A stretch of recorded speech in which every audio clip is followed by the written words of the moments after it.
Welcome to episode 3 of the Expert Cruise Show. I'm Anthony, and I'm joined by Chris, and every week Hello. we spend our time together just really spewing our love of cruising. And between us, we worked out we have about 60 years of experience with passenger ships, and you especially with ocean liners, as you've written so many books about them. Hey, do you want to plug your new book? Maybe it's a good time to do that, like right at the start of this show.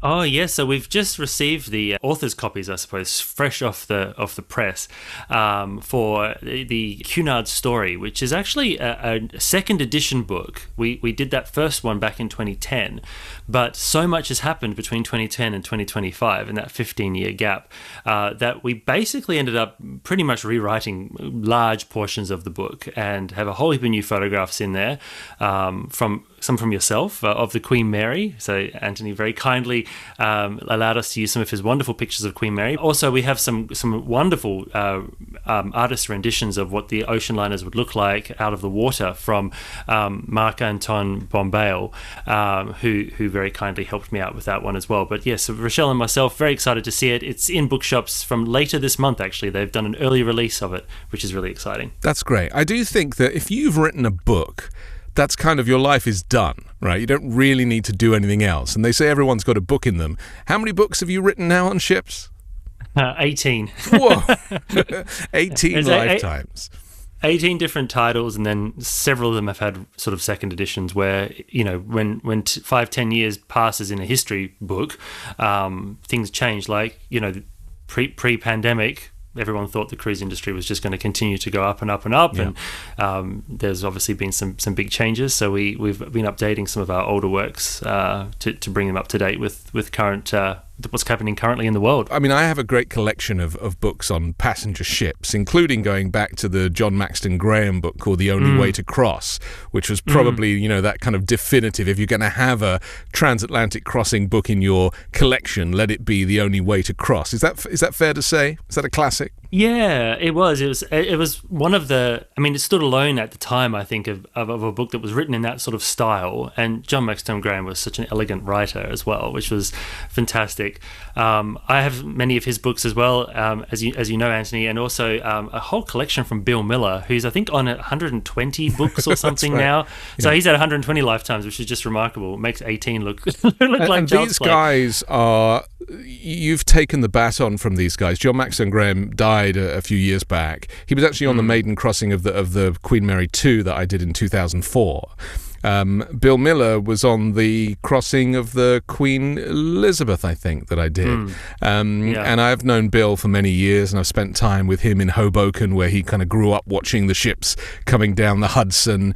And you know, I took him to tea at Claridge's one time in London. I was going to say it's quite something as well, because, you know, I think back to like talking with Bill and having that experience of being there in New York, seeing the liners, seeing the SS United States, seeing the Queen Mary, seeing the Queen Elizabeth. That kind of experience just doesn't really exist in the modern world. No. I feel very, very fortunate, as I'm sure you do, to have been born at a time where you could still see the QE2, for example, which was around when those older ships were retiring. They were building it, so it had that kind of link to the past. I think many of the younger generation now who haven't had the ability to see the older liners, they feel the same way about Queen Mary 2 as I would potentially about QE2, or maybe Bill did about the Queen Elizabeth. And me about Queen Mary, of course. Isn't it funny how we all have our favourite ship? And I'm sure there are people now who look at Icon of the Seas or look at the Celebrity Ascent,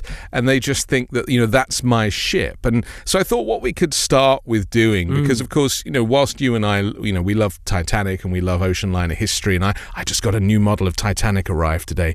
Beautiful little model that's on my shelf. But I think everybody eventually, like through osmosis, through trial and error, they find their favourite cruise line to travel on, and then they often find their favourite ship. And as I've said previously, that, you know, whilst Cunard has a special place in my heart, my dad worked on Queen Mary, and I've done now 4 maiden transatlantic crossings of the 4 current Cunarders. Really, it's not my favourite line to travel on. And yeah, you know, sure. that's really interesting, isn't it? That, you know, whilst I hold it in high esteem for its history, I'm actually with the Greeks. Give me Celebrity any day. Celebrity Cruises. Right? And Celebrity Cruises, as we know, is owned by Royal Caribbean International. Didn't they buy it in 1997? Am I right in saying that? I think that's when they bought it. Yeah. And I don't know how I know that. It's so ridiculous, isn't it, this kind of knowledge that we acquire. And so they bought it. And the really interesting thing about Celebrity as a line, my mum calls Celebrity a cut above. When you're on Celebrity, she's like, it's a cut above. We should probably explain that there are kind of 3 or 4 classes of cruise line. Could you just explain that? Because am I right in saying that that Cunard and Celebrity both sit in the luxury section? Is that right? Yeah, I mean, even within luxury, there's sort of a spectrum, right? Yeah. I think if you start sort of at the bottom end and work your way up, you're looking at probably the sort of entry level or the more no frills cruise lines as a category, and then you kind of get the mass market cruise lines. So it's where sort of your Carnival and your Royal Caribbean would sit, Norwegian, in terms of like it's got broad appeal for a large base of traveller, and nowadays has quite a broad footprint as well. So you can obviously find many voyages in the very, very popular ports. Such as, you know, Miami, Fort Lauderdale, on the west coast rather, out of Seattle or LA, but also in Europe, and they send ships to other parts of the world. There's ships from all those brands that come to Australia, for example. Maybe do some voyages out of the Middle East as well. So they're very broad, appealing cruise lines, and then you end up sort of going into the more higher end market. But within luxury, there's sort of the lower end of luxury that then reaches all the way up to those very, very luxurious boutique ships. And I think one of the things that we've mentioned in the past is that there's 300 cruise ships and there's so many different styles. But even within the same shipping cruise lines rather, there's different ships that sort of touch on different parts of that market. So I would say that the mass market area, for example, there's a big difference between a Vision class for Royal Caribbean, for example, and the latest XL class, for example, for Carnival. They're just such different products. So the whole idea of categorizing it into those different sort of entry markets makes it really sound a lot more easy it is rather than to choose a ship than it would be to actually look at each of the different ships and what's going to appeal based on their design and their deck plans, for example. That's why you need an expert cruise show to kind of break it all down for you. Let's use Celebrity as an example, because they have like 3 classes of ship. So they have the Millennium class, then they have the Solstice class in the middle, and then they have the new Edge class. And you really do get a completely different experience for quite a similar price across the board. And this is part of the problem. Now, my first Celebrity cruise was on the Celebrity Beyond. My second one was Eclipse. Then I did the Celebrity Summit, and I'm about to go back on the Celebrity Edge. And I have to tell you, the Solstice class, when it first came out, and they're about 15, 20 years old, those ships now, aren't they? So, for example, I remember back in probably the late 2000s, my aunt and uncle went on board the Solstice. Yes. And they were so blown away by it and saying there's things like grass on the deck. And then you go on the Edge class and you see that there's like an actual full garden up there with plants. Of course, when it sails in Australia, it's all covered in netting because we have very strict biosecurity regulations here, which is quite strange. But you know, you can just see the way that they've taken the things that work the best, and then tried to morph it into something else, and then again into the latest class of ships. And I think one of the things that I found particularly about the Edge class that I thought was quite remarkable is that they've taken that idea of the atrium open space, and you can see it across the deck plans of the 3 different classes. It's sort of traditional, then it sort of gets expanded out and has more in terms of a central meeting hub, and then you go into the Edge class where it isn't an atrium at all. It's the martini bars on the lower level, and then you kind of have that entertainment area with restaurants around it that links up, but there's no sort of traditional, let's walk up the staircase and let's have the glass elevators. It's more of a cityscape almost. So it's quite interesting how they take that concept and pull the best elements out of the different ships. And I think one of the things that I really liked about Celebrity's approach is, despite the fact that it's owned by Royal Caribbean, it has, I guess, a bit of a license to still do its own thing.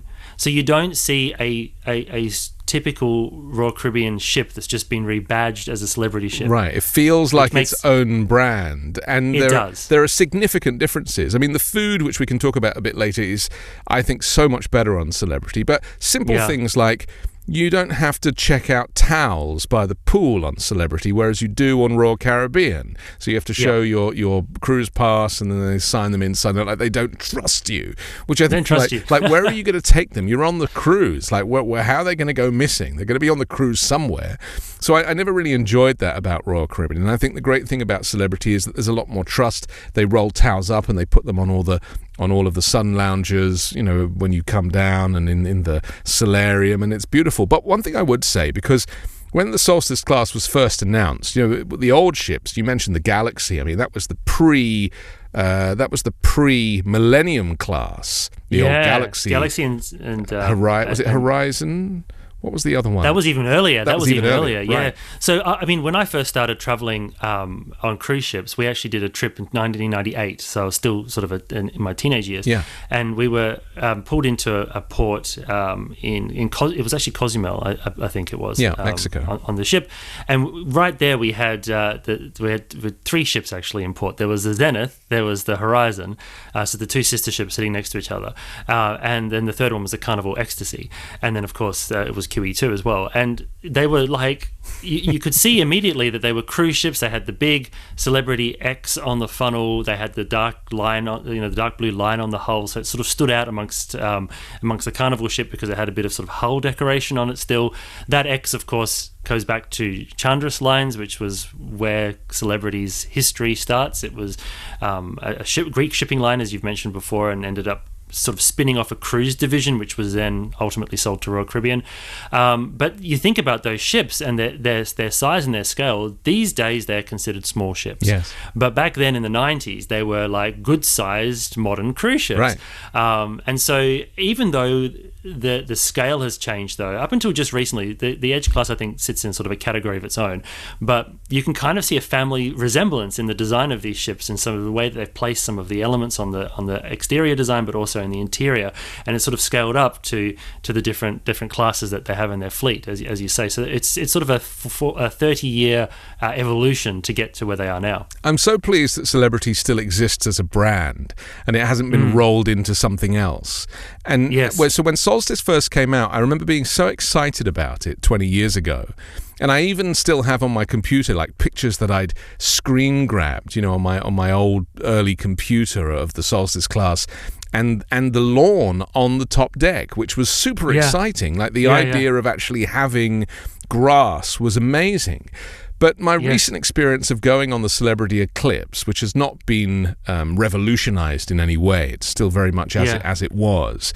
The grass is completely annoying and useless. Is it? Well, it's only your kind of lived experience do you kind of get to realize that what they've done with the newer Solstice class ships, which is the Equinox and the other one, which I can forget the name of, and everyone is probably shouting at their screen right now, is that they've actually built some seating in those grassy areas, so there's actually somewhere to sit. Because the problem with the grassy areas is that they're vast and there's nowhere to sit. Sometimes the grass is moist because of the atmosphere, and so you end up just like looking at it and trying to avoid it, like the sign that says "Please keep off the grass." There isn't one, but it kind of feels like the whole top deck is "Please keep off the grass."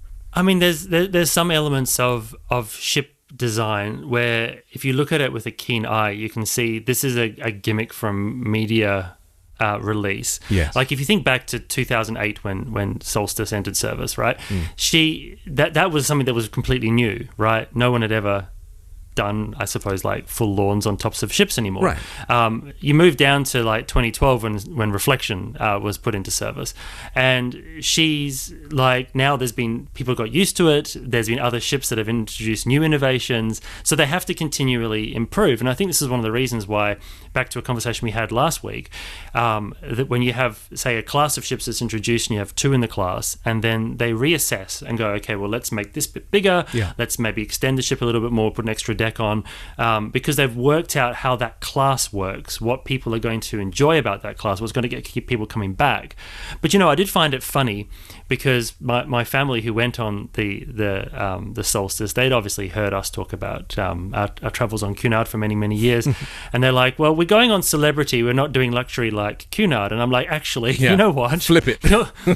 You're getting luxury on Celebrity, and having then my first ever Celebrity cruise was 2022 on the Edge class, and I was completely You were blown away, weren't you? I remember you made a video, a tour video, which is on the channel, and you were, as you're doing it, you're like, oh my God, this is amazing. And we'll talk about the Edge class in a minute, because it really is a cut above, to coin a phrase.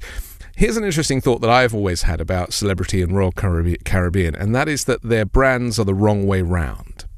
Now, I don't know about you, but I think of Celebrity as being a bit cheaper. I don't have much respect for the kind of celebrity class. I'm talking about in culture, right? Oh, the word, yeah, right? Sure. Whereas Royal Caribbean, or even Caribbean, sounds much more exclusive. And I was thinking to myself, wouldn't it be interesting if they switched those around and the Royal one became what was Celebrity, and then Celebrity is much more suitable if you like the Kardashians than you like Celebrity, and then you're going to be you're going to enjoy the icon class much more. You see what I mean? So that was just a kind of crazy thought that I had, and saying it out loud now, it makes a whole lot of sense. But obviously they would never do it. Royal Caribbean has been part of the market, the development of the modern cruise market. And I know a lot of the time we think, I think for many people, like Carnival pops into your head when you think of like making cruise ships, what cruise ships are now. Yeah. But there was 3 big players in that 1968 through to sort of 75 period that really challenged the status quo. And it was, of course, Carnival Cruise Line. They were the latecomer, actually, funnily enough. They weren't the first. Right. Before them, there was Royal Caribbean Cruise Lines, RCCL, as they used to style themselves back in the day, and Norwegian Caribbean Cruise Line, which is now Norwegian Cruise Line. Yeah. And there was this sort of push to create ships that weren't your traditional ocean liner ship. They were designed to be fun. And I think that kind of idea, that concept exists today within the Royal Caribbean stable, but it's scaled differently for the different brands. So there's definitely fun, engaging elements on the Celebrity ships. It's not your water slides, but it is things like the internal design of the ships, the delightful areas, the little hidden spaces that you find, the vibrant entertainment, live musicians throughout, DJs mixing the music in the atrium, main atrium area, so it's not just a backing track, but it changes based on the mood of the room. Those things make it vibrant, and that's what the cruise industry was trying. That's what those brands were trying to do when they established themselves. Take what's normal and make it different, and I think they're still doing that now. Interestingly, formal can still be fun, but it just depends on the clientele, right? And so I've always enjoyed the Cunard formality, which is becoming less and less formal, and when I was on the Queen Anne maiden voyage recently, I saw people wearing flip-flops and shorts and just walking around the ship in the evening, like looking lost, and I was thinking, like no one is enforcing this. But I'm not a stick in the mud, so I don't really care, and it's kind of funny. But in terms of people being frightened of the formality of cruise lines, I don't think there's anything to worry about anymore. I do think that society generally is much less formal than it was even 5 or 10 years ago. So that changes. Yeah. But when I went on the Celebrity Eclipse, I was like, let me tell you how much I paid for this trip. It was a 7-day, and I think it was a Pacific coastal, and it was 7 nights. and I got a guaranteed cabin, and they ended up giving me a accessible cabin. So it was huge. It was like 300 feet, right? So like double the size of an inside cabin, and it had 2 big windows, and it had all this space, and obviously the huge bathroom for the wheelchairs and accessibility. And I paid $937 for 2 people for a week on the Celebrity Eclipse. Yeah, that's US dollars. US dollars, $937 US dollars, which is a steal. Anybody would know that is an absolute steal for 2 people. And so I couldn't argue with the value for what I'd got, but what I could argue with was the fact that the ship is very dated. And even a couple of them, I think the silhouette and the reflection have been revolutionized a little bit. They've not kind of really gone to town with that, and they can't change the ship structurally. And that ship is really dark. So, like, as you walk around inside, there isn't that kind of idea of looking out. I love to see the sea. That's why I decided that we should be sitting here on this view for our podcast, because I don't know about you, but I find this view very seductive, whether it has a sunset or not. There's something about seeing infinity. Not the celebrity infinity, we'll talk about that in a minute, but seeing the horizon. There's something very therapeutic about it, and spiritual, and to me it taps into my humanity. On the Solstice class, I just couldn't really see much sea at all. And so the ship is vast, and they're about 130,000 tons. They're big ships, aren't they? But they don't have a central atrium. They have 2 weird atriums. One they call the entertainment zone, the other's called the atrium. They have huge elevators that go up like 14 decks, and they have a tree in the middle of the ship. Now, I think in 2000, did you say it came out in like 2008, right? Yeah. Obviously back then, it's not that long ago, isn't it? Funny how we've evolved so much since then. But back then, all of these things were great. But it's only now with Edge class that Celebrity and Royal Caribbean, with the Icon class especially, have started to design their ships so that you can look out to the sea. Yes. Because even the mega ships, when Royal Caribbean were building the Oasis class, Oasis of the Seas, they have 6 of those now.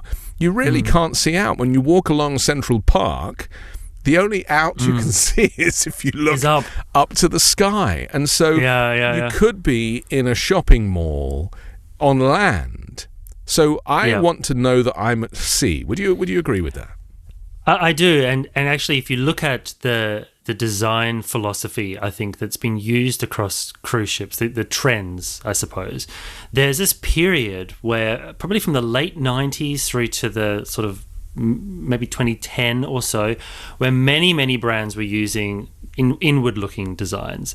So if you look back, we'll stick with the Royal Caribbean family, but if you look back to their history, in the 90s, in the early 90s, they were developing the Vision class, right? So this is before they started really well, they didn't own it yet, but before they even started thinking about investing in ships for Celebrity. And is Vision class like Independence of the Seas and those? No, so it's Vision, Grandeur, Enchantment. Oh, right. Okay, that's one before that. One before. Yeah. And they have acres of glass. Like, it's just glass walls. There's glass on the top decks. The balconies have all got glass-cladded fronting. There's these massive double-story sort of glass windows that are sort of let light into the main atrium area.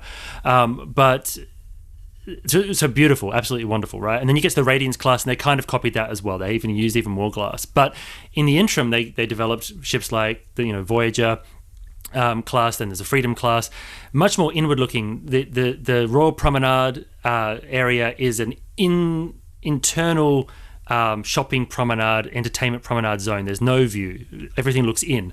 And they're not the only ones. So if you look at Carnival, their ships, the ships they were building at that period of time, very much more inward-looking. Norwegian Cruise Line went through a big period of ships, Norwegian Epic and Bliss and all that, have very much an interior-looking design. And then I think something clicked where the designers realized, you know what, people go to sea to be at sea. Yeah. They don't go to sea to look at a cityscape necessarily. Right. So you've seen this gradual shift back, which is so welcoming, and it's, Royal Caribbean's doing it.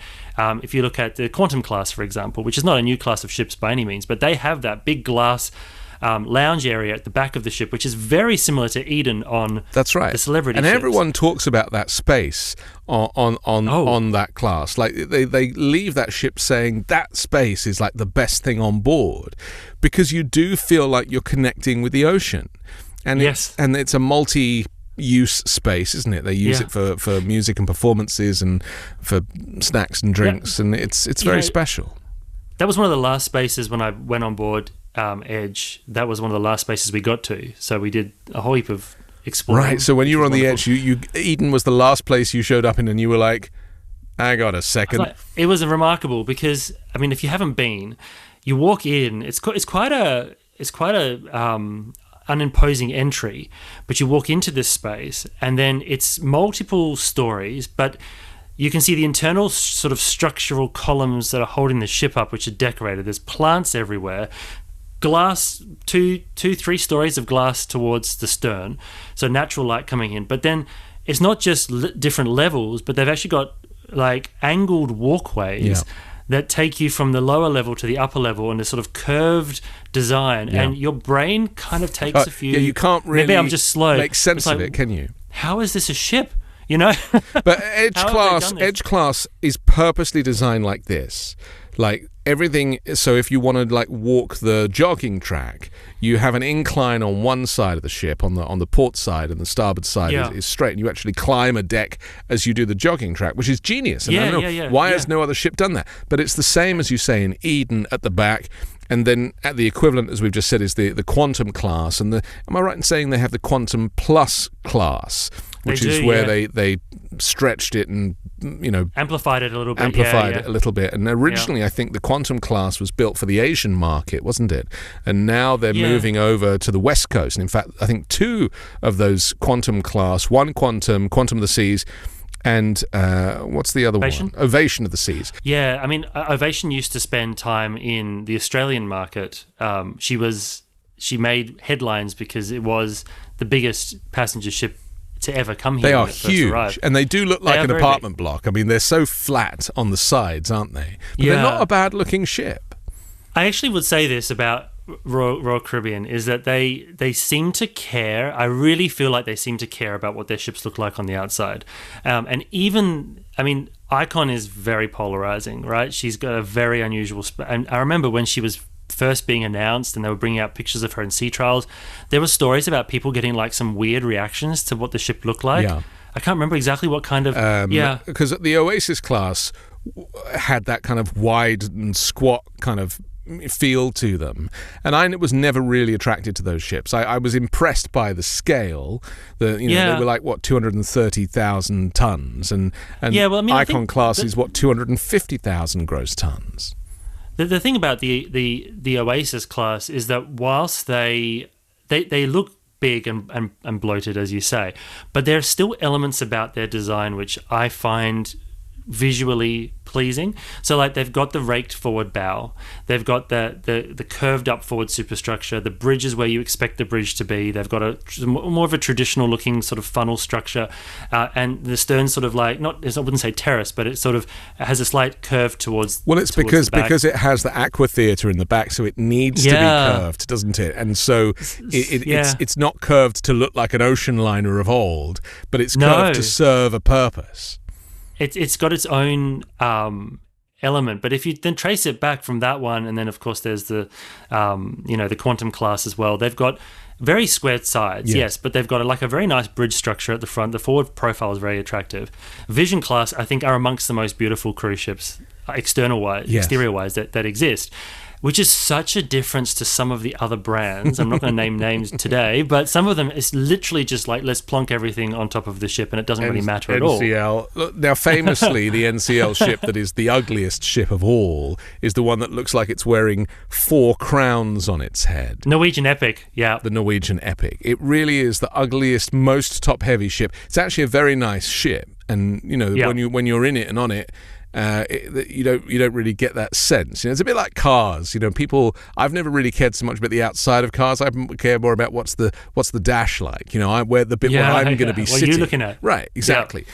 And so it's the same. It's the same with ships, but we haven't mentioned a class of ship on the celebrity front that I am a huge fan of, and I think is the sweet spot, because Stephen Payne, who designed Queen Mary 2 at 150,000 gross tons, he said that he didn't really fancy the Oasis and the Icon class because he would worry about evacuating 6,000 or 8,000 passengers in an emergency.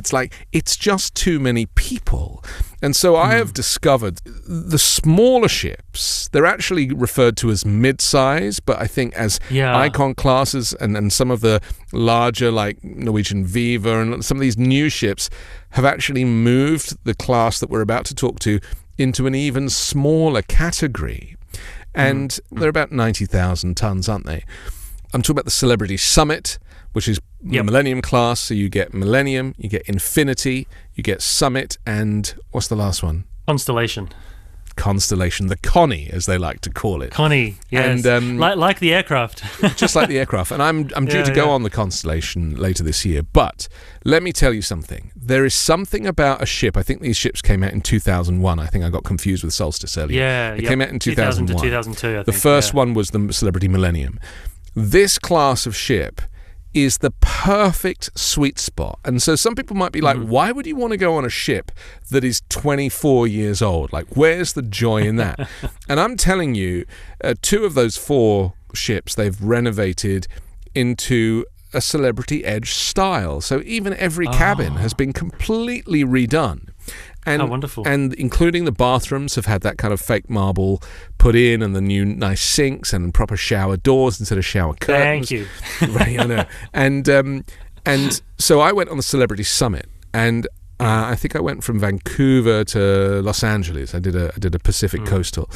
And I have to tell you, that is one of the most beautiful ships to travel on. It is small enough to feel a little bespoke and to get the quality of service, because the ratio of staff to passengers changes as the ships get bigger.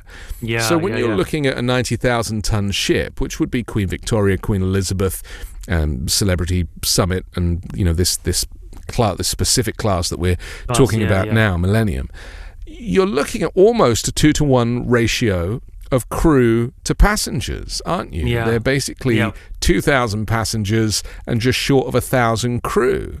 Well, that's amazing to have that many people looking after you.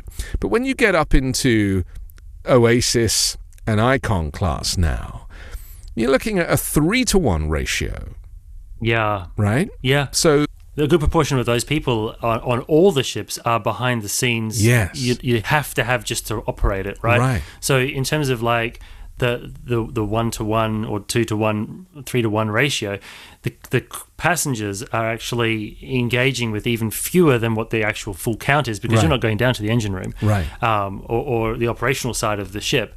So to be able to run the restaurants and the bars and the room service and the cabin attendants and all the different guest services, you need to have a minimum number. You get more access to interact with them on the smaller ships because they have to have them there just to open the rooms, which I think is a huge point, because that personalization of the service and the ability for people to get to know you or your likes, or you to understand the vibe of the space, or even the familiar.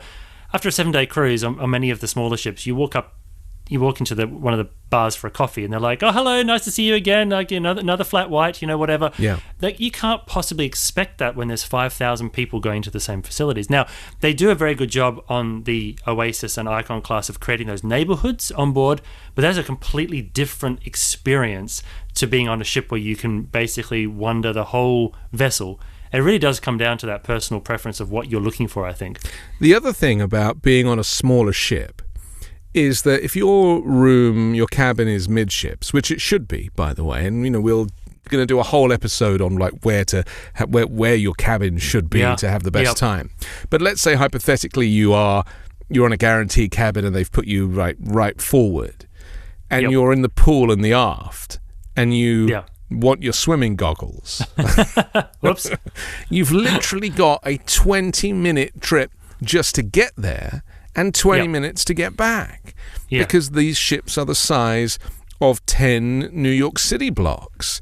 And so, you know, the great thing that I found about being on Celebrity Summit was that whatever I needed was just right there. And even if I was on deck 3, and I have a tip about getting the best room on deck 3, but even just to whiz up to the buffet to grab a cookie and a coffee and bring it back to the room, it's just like you can do it in 5 minutes. Exactly. So that to me really improves the quality of the trip. I don't want to, and also like you can do it and not come into contact with very many people.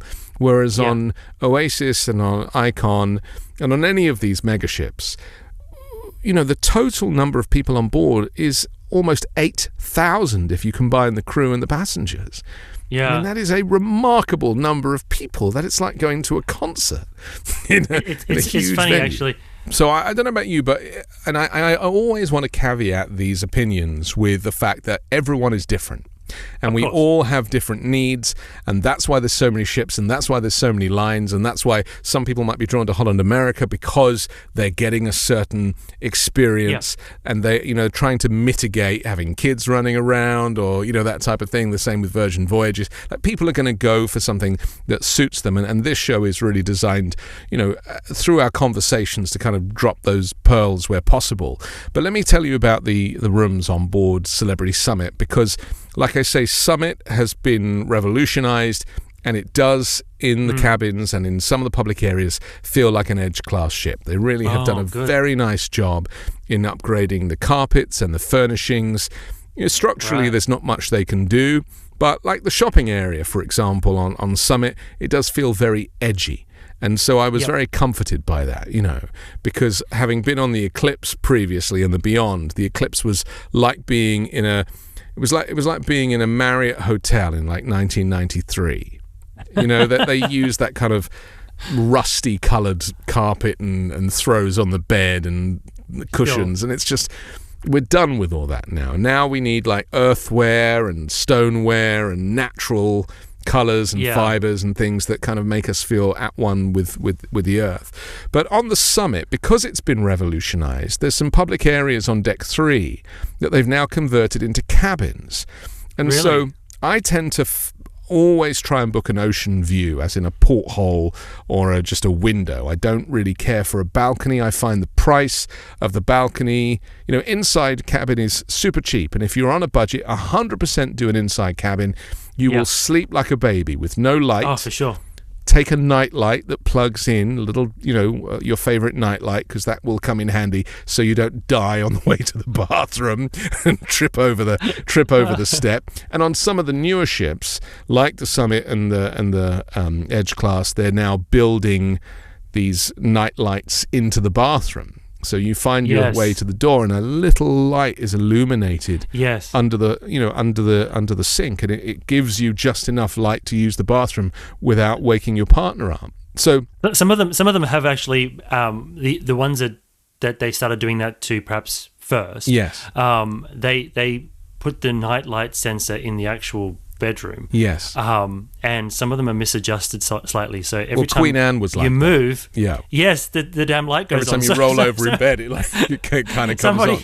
But so many people stick like a pillow over it. on Queen Anne, I was moaning to somebody at afternoon tea that there's no night light, and I said I can't find the bathroom at night, and they said no, there is a night light, but it's on a switch. And I was like, why would you put a nightlight on a switch? And lo and behold, low down next to the bed was a tiny little switch that switched on this low-level lighting in front of the bathroom door, which was kind of weird. Who knew about that? Anyway, the point is that the inside cabins are absolutely fine. Like, you should never feel bad about having an inside cabin. And, you know, you can do your research, and you can sometimes find ones that are oriented the other way so that you actually get a little more space. Because, for example, on the Edge class ships, you can get a standard inside or a deluxe inside. Standard inside's 180 square feet. Deluxe inside is 202 square feet. And is actually oriented exactly the same as an infinite veranda. It's the long thing, but at the end, instead of having the window, you have nothing. Just have a blank wall.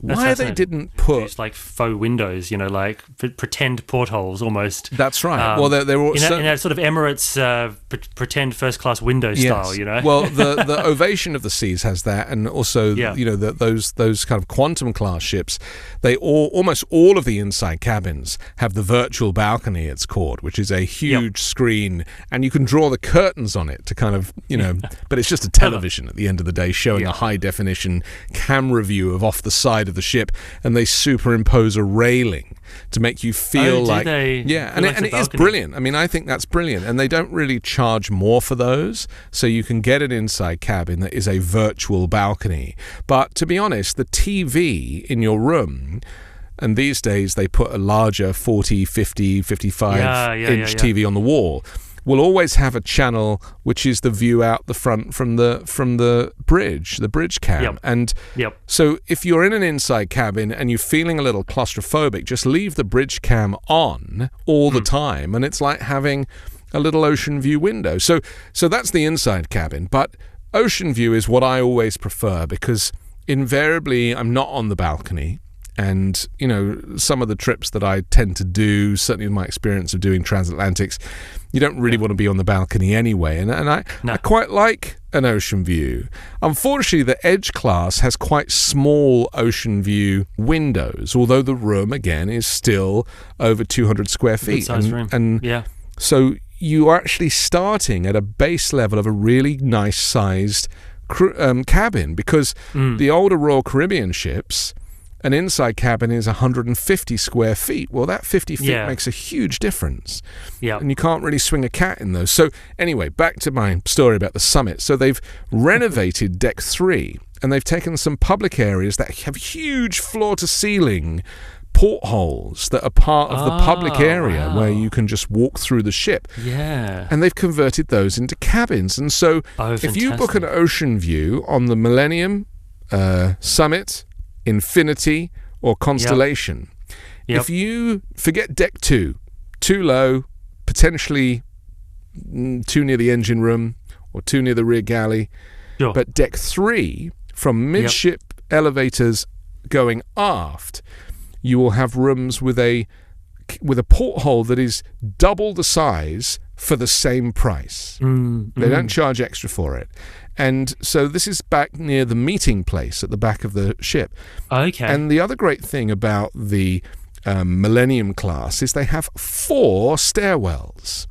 Yes. Now, maybe you can talk to this, because traditionally older ships have more stairwells, as in an A, B, C, and D, so that you can go up and down elevator banks anywhere in the ship. But the new ships, including the Edge class, have 2 stairwells and elevator banks, which is really annoying. So just talk to that from a kind of design perspective. Well, I mean, the back, if we go all the way back to the sort of 50s and 60s, right? Those elevator banks and lifts and stairwells were really designed in a way to keep people in the right area of the ship, because when cruising was first being developed, the ships were quite small, but the ocean liners that were still operating at that time were dual class, right? So they had been designed specifically to have sort of a first class area and a tourist class area, and you were not supposed to use, they weren't using gates or chains or anything like that, but just by nature of the design of the ship, you would end up in the right places. So if you look at our first ship, and QE2, for example, it had A to H. That's a lot of stairwells, right? Not all of them had lifts, not all of them went everywhere, and by the time it was operating as a cruise ship, cruising services, it was confusing as anything. So what they tried to do over time is really consolidate that and make it more logical. So you ended up with these elevator banks that were supposed to connect all the decks, and I mean, it's kind of was 3 was sort of the sweet spot where they ended up landing for most of them, with 1 forward, 1 midships, and 1 aft. But yeah, as you say, there's this sort of trend now to reduce the number of full-scale elevator banks, because we're seeing a number of different things happen. Firstly, there's connections between the public rooms that aren't part of the main lift connections. Right. So you will find spiral staircases or ramped floors like on the Edge class. But they only go one deck invariably to give you a little bit of extra access. Exactly, to take you between the two passenger or the two entertainment decks. Usually they're quite often they're sort of clustered together, these entertainment decks. But also, like when you've got ships that have got ships within a ship concepts, they're either using key card access to stop people from going into the certain parts of the ships, or they're literally building in sort of separate entry areas that kind of takes us back to the way things were back, 50 years ago, which is quite an interesting development. But one of the things that I've noticed as a trend just recently in the new builds is that they've taken some notice of how apartment hotels or apartment buildings, high-end apartment buildings, are doing their elevator lobbies, and so much as that they're making it more spacious. They're putting built-in seating so you can wait, right? Which, if you're going to go and reduce the number of lifts available, you have to give some consideration to dwell time, because people are still going to be congregating in these areas. Right. But I'm not too sure exactly why. I imagine it's because... I have a theory. Yeah. I'll run it by you, but I think it's to do with revenue.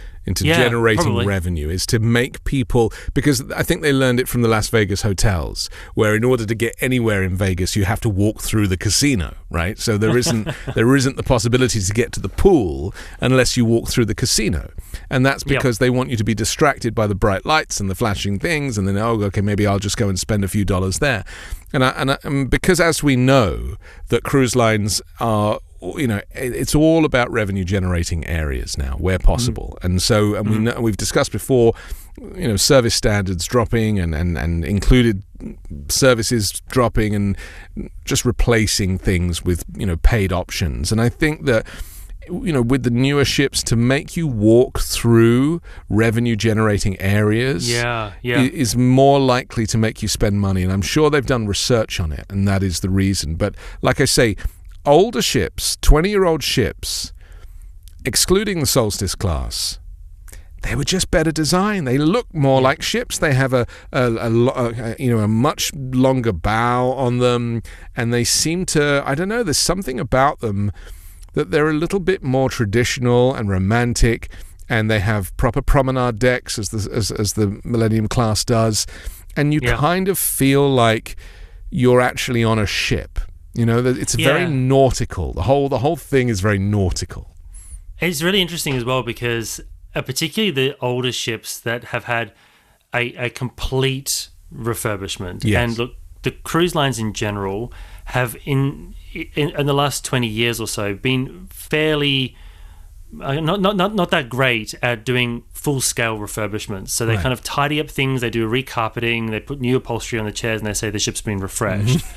And now we're starting to see some of the brands, as you mentioned, Celebrity, but also Norwegian did it with Norwegian Spirit. I thought you were going to mention that. Apparently the Spirit is the most beautiful interior, and that's a 30-year-old ship. Absolutely stunning. Yeah. Like, they didn't... So there's a few little spaces on board. No, I shouldn't say little. There's a few spaces on board which you can still see the original design push through. So like in the main atrium lobby area, there's sort of this decorated so it looks like the little balconies on hotels on old European buildings, for example. It's all fake facade. That's been left, but for the most part, everything was stripped out right back to the bare metal, and a new interior was built.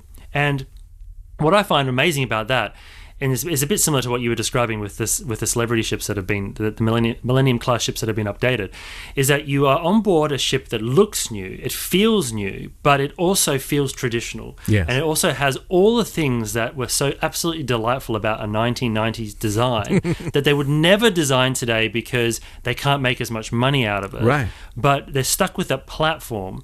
So they were able to sort of that's why bring there's in a the best promenade deck, is because you can't make money on a promenade deck. Yeah. I mean, I go on about the promenade deck in my videos, and when I do top 5 favorite things, and nearly all the time you'll find if it has a promenade deck, that's one of them. And I always wonder, like, are people going to go, oh, come on, mate, like, it's just a promenade deck? But I get so many comments from people saying, I won't travel on a ship without one. Right. If I am on one, I miss it. That there needs to be space for you to just walk and clear your head. And if it's a 360 promenade deck, then sure. all the better. I like to take my exercise on the promenade deck rather than the gym or the jogging track. I like the idea of walking fast, there not being that many people around, and getting all these different views. And it's super exciting. And there's nowhere better to do that than on the Queen Mary 2, especially on a transatlantic crossing, because you can do the 360. And when it's a little bit rough, you don't worry you're going to fall overboard like I did on the Queen Anne, because it was so narrow in places and there's no view. And wide.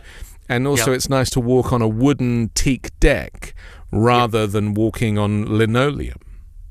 Yeah, and you know what's interesting is that if we just skip over to Norwegian Spirit again, it has the show lounge, oddly, placed in the stern, and the promenade deck sits above the upper level of the show lounge, and there's actually you needed to raise it slightly to allow for the headspace. So it gives the impression, it's not real, but it gives the impression of a sheer. So you're walking along the ship. It's got a plastic deck, which is the only downside. But you're walking along this deck, and then you're sort of going uphill to the stern, and it just feels like it did, on old ships back in the day. I mean, you tour things like, Queen Mary, and you look at the main decks, you can see that there's a noticeable. I remember on QE2 standing at the back of 3 deck. And you'd stand there, and you would see the floor go into the ceiling, into the deck head. For those that don't know, the sheer is the line of the ship. It's most noticeable on Queen Mary in Long Beach, the old original ship, where you can stand at one end of the passenger cabin corridor and see it go down and then come back at the other end. Come back up again. Yeah, because they used to sort of have that sort of in the middle, and then it comes up to both sides. Yes. It was to do with stability and the way that they were built off the keel but they don't really do that anymore. But it's just these little elements that are so delightful of the older ships. Yes. But I think there's a huge difference, because as you mentioned with the Solstice class, you can't really just touch up a ship and say it's still the same quality as the newest one. So this is why when they do a full refurbishment, it makes such a difference. And as I'm getting older, I find that I look at the pictures of the ships. Like if I think about ships that I traveled on when they first came into service, and now 15 years or so later, they've had partial refits. And when they first did the refit, it's like all these new areas look so interesting. But then you come back years later and you still see the original design, and then it changes to the new design. The two things clashed. And in fact, most of the time I look back and go, it was probably better in its original design, because they haven't. Your first idea is always your best one, right? Yeah. But whereas if you completely strip it back, you can actually have a new first idea. That's very meta of you, and I'm down with that. But that brings us bang up to the Edge class. So the Edge, the Apex, the Beyond, and the Ascent, and the new Excel, which is coming out shortly. These ships are arguably a perfect cruise ship. Cruise ship. Now, you might not like it from the outside. I know you have some opinions about, for example, they use a parabolic bow, don't they? So they've changed the look of the ship. It looks like someone's squashed their nose in, doesn't it? The parabolic bow is done for hydrodynamic purposes, I presume. Yes. I mean, look, there's different approaches when it comes to the bows. I mean, the parabolic bow works alongside. Celebrity has actually built in an air system into the hull. So there's hundreds of little holes and keep it floating. Yeah, it basically reduces the drag and improves the hydrodynamic efficiency on the hull.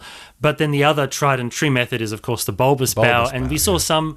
We saw some ships that they kind of built, and Carnival did this. They had this new class of ships, the Excellence class, I think it is. They had this the more squared off forward bow, and did away with the bulbous bow on the early ones, and then gradually as the class has evolved, they've kind of brought that style back. Right. So there are different approaches, and I suppose it's just trying to tweak it for the actual design of the ship. But my main problem isn't the bow with the Edge class, and I'll agree with you, it is perhaps the perfect cruise ship interior wise, but it's just because they've built so many interesting things into its interior that there's bits sticking out here, and there's no sort of streamlining in terms of the balconies sit, and on the top decks is all over the place, which is wonderful interior wise, but on the outside it's like, I don't know. It's a little messy. It's a little messy, but let me tell you why I think it's the perfect ship. And bear in mind, I'm somebody who would choose a Millennium class, a 25-year-old ship. I would happily sail on that anytime. Even a non-refurbished one like the Constellation is good enough for me. But the thing about the Edge class is that you don't need to spend much money to get a premium experience. And as we said earlier, the inside cabins are still 200 feet. They have exactly the same furniture, exactly the same layout. You're not missing a sofa. You're not missing a big TV. You're not missing a marble bathroom. Like the inside cabins, which are cheap or cheapest, are the same as almost every category until you get to a Sky Suite. And this is what's so interesting. And the Sky Suite will sell for, like nearly $10,000 for a week's sailing sometimes. And oddly, a Sky Suite is only 300 square feet rather than 200 square feet. So the bed kind of faces a big balcony, but it's only 100 feet bigger, and the furniture is exactly the same as in an inside cabin. So even though it's a suite, and even though you get access to the retreat, and even though you get a butler, and even though you get drinks included and stuff like that, the actual cabin itself, the hard product is identical to the inside cabin. I think you just get like one extra seat, like a single lounge seat. Sure. But otherwise, it's exactly the same. And for me, the difference between 200 square feet and 300 square feet, it's kind of not really worth it. So if you can get in on the lowest level, and the Ocean View, as I say, is a great cabin, Deck 3, if you can get midships, Deck 3 on an Edge class, there's only cabins on Deck 3, nothing on Deck 2. Deck 3, there's a lot of these Ocean View cabins. You don't want to be on the side of the magic carpet, because that thing's going up and down, and also when you dock, that Ocean View window is right by the dockside, literally. Like you can see people, their faces are almost like at your height. So I suspect I'm going to experience that. I suspect I'm going to experience that firsthand in October, because I'm doing a lecture trip on board Celebrity Edge, and the cabin they allocate as guest speakers is guest Ocean View, but I imagine they'll give us the ones that don't sell. Well, so it's interesting. It'll probably be that one. They actually consider the ones in the middle to be kind of a deluxe Ocean View, but there's no different. Sure. And what I would be inclined to choose is around about room 3188, if I remember the plan off the top of my head. You also have, and this is another tip, a public bathroom right at the entrance to this secret corridor where these cabins are. Now, as we all know, if we are traveling with our partners, and one of you's like desperate for the loo, and the other one like is getting dressed and stuff for dinner or something, you can't like plonk in the toilet for 20 minutes to make yourself feel better and stink out the cabin. And I'm being as respectful as I can with my language, but this is the reality of traveling by ship. But there's a public bathroom literally just down the corridor. And so I always I think about these things, because when you're in a small space, you really need to consider and I've seen this on cruise vlogs where people go, "Oh, that's my favorite public bathroom," and exactly it's a male, and they obviously it comes fresh from the buffet, and they're like, "That's where I like to go and do my business." But I think that Deck 3 Ocean View cabin on the Edge class, it's the second cheapest cabin. It's right near the restaurants. So, all four restaurants, as we know, are aft, and you are literally just a few seconds away from that. You've got the public bathrooms, but then if you go forward, you've got a secret entrance, effectively, to guest services, and then to the atrium. And so it's actually a really good place to be. Just be on the port side, so that rather than starboard, because starboard is where the magic carpet is and where they would dock. So you're going to see the faces of people refueling the ship, looking at you whilst you're stretching in the morning. Make sure your windows draw. Right, but that's why I think Edge is a perfect ship, because you're getting a 200-foot cabin for the least amount of money. And as you know, I don't think we should be spending as much as they want us to spend on these ships. I think that I believe in these types of trips being accessible to families and to people who don't have great riches. And so really all the way up, the infinite verandas are polarizing. Some people don't like the fact that it's this big kind of glass panel that you have to press a button and you have to wait for 5 minutes for the thing to open, and it makes an awful lot of noise. So if your partner's asleep in the morning and you want to get up and open the infinite veranda, like it's very antisocial, right? So you have to think about these things. So that's why I think the Edge class is the perfect ship. We discussed last week, you have these 4 main dining restaurants that are designed like speciality, so you don't need to be upsold to speciality restaurants. The food is fantastic. The ship is stunning, like the interior design. Was it Kelly Hoppen that did the interiors? I think so, yeah. Absolutely stunning design, and of course Eden is the icing on the cake. So I would say that a cheaper cabin on Edge is going to be a far superior experience to going on to a lot of the other lines and a lot of the other ships. Yes, and then I suppose the only other ship that we could potentially touch on for Celebrity, and it's a standout, is the Celebrity Flora, which is their expedition ship in the Galapagos. Yes. And what I think is interesting about this one is it is like 5,600 gross tons. It's noticeably tiny, right, compared to the others. Yet they've kept the Celebrity onboard experience similar enough in terms of what you would expect from the staff and the way that you're treated on board the ship, that it can work within the brand. And it's actually the largest ship operating cruise voyages regularly in the Galapagos market. So in its own little world, it is considered a big ship, but of course against the rest of the fleet. Now, I've never been on board. I've never even seen it in person. I don't know if you have, but it'd be fascinating to hear what that actual experience is like to have a small ship Celebrity experience. Right. Because many of the other brands will sort of spin that off and make it its own separate entity. Think about Carnival Corporation with Seabourn, for example. The small ships are there. They don't put them anywhere else.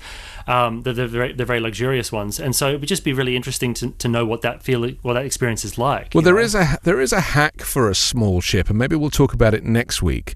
But Holland America have 2 kind of small ships. They're about 50,000 gross tons.